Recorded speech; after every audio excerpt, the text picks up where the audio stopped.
I've got a little treat for you. It's 3 Minute Thursday.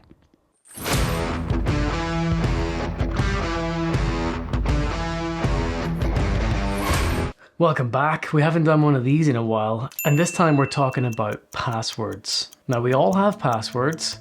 Most of us have hundreds of passwords. I don't know any of mine apart from maybe the one to log on to my computer, the one to open my iPhone, and I think that's it. And I have multi-factor authentication deployed in as many places as possible. As a consumer, that is the best position to be in, really. I'm also using pass keys now, which is a whole different kettle of fish that uses sort of biometrics as well, but that's still coming in. Not everybody uses that just yet. But let me show you some of my passwords. This is Flare. This is their credential browser feature that they just added recently. And in here you can see there is Gary@GaryRiddell.com, and on March 26th they imported two passwords here from Canva. Now Canva is that little graphic design tool. I say little, they're worth billions, I think. That graphic design tool where you can make, pictures and things in a browser. Well, Canva had a breach in 2019 and 100 million subscribers' data was leaked. Now from this, it looks like Canva had salts and hashes and stuff in place, which is good because that helps protect the password even if it does get leaked. But let's jump up in here and switch off of the tenant and just look at an email. And we'll type in GaryRiddell@gmail.com. And let's see what we see. Here you go. Here is two old passwords of mine. Prometheus and Gary 1985. Oh, the good old days when we didn't know any better and we made passwords like that, huh? You don't have a password like that, do you? And we're using Flare to do this because we can search their database of passwords and their knowledge. Your password manager, like the one that I use in iCloud, does notify you if a password is in a breach, but you can't look back and there's no research tools there. This is a research tool that allows you to do this type of stuff. And as you can see here on the right, there's a few sources for these passwords.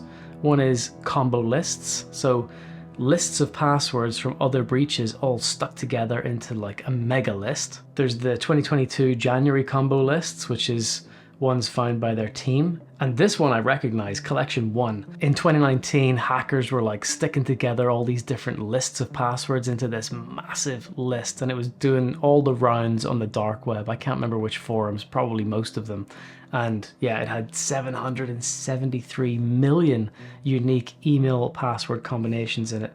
Incredible. That means they can use those to try and log in as us on websites, which is bad news if you're not using multi-factor authentication, because they just get to log in as you pretty much. But when I was playing with Flare, I noticed you can click on the password and then open in a new tab and you get this. I've blurred out things on here that don't belong to me because I don't want to get anybody else in trouble or something like that. You can see I was reusing passwords across multiple services.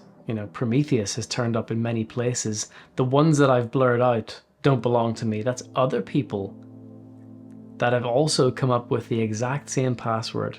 So you think you're choosing a unique password, Fluffy Cats 1969 exclamation mark. Trust me, that ain't unique. When Safari or Chrome or Edge or whatever browser you're using or whatever password manager you should be using suggests a strong password, don't override it. Go with what they know. You don't need to know your passwords. The password manager needs to know your passwords. And this is a prime example of why that's important. And if we look at the sources here, there's a whole bunch of different breaches and things that have all been stuck together and shared by malicious actors all across the dark web. And this is never going to stop. That's the one thing I can promise you: death, taxes, and hackers doing stuff. So please make it hard for them. If you're an individual user, strong passwords that are unique and generated by your password manager with multi-factor authentication, or even better, a passkey, so you don't even need either of those. If you're a company that has to manage passwords, it's a little bit more complex. You can set some basic rules and things in the likes of Microsoft 365, or you could deploy a password manager like 1Password or Dashlane or LastPass, and they all have lots of clever options inside of them. For example, you can actually prevent multiple employees from having the same password, because we all know that employees like to use the company name and the year they joined or their date of birth as the password. So you can just stop that with a tick of a box. And within these password managers, you have a sort of dashboard where you can look at overall password strength, dictate minimum length, and all these clever things. So that definitely wasn't 3 minutes. I'm way out of practice. We got to do some more of these sometime soon. I'll see you in the next one.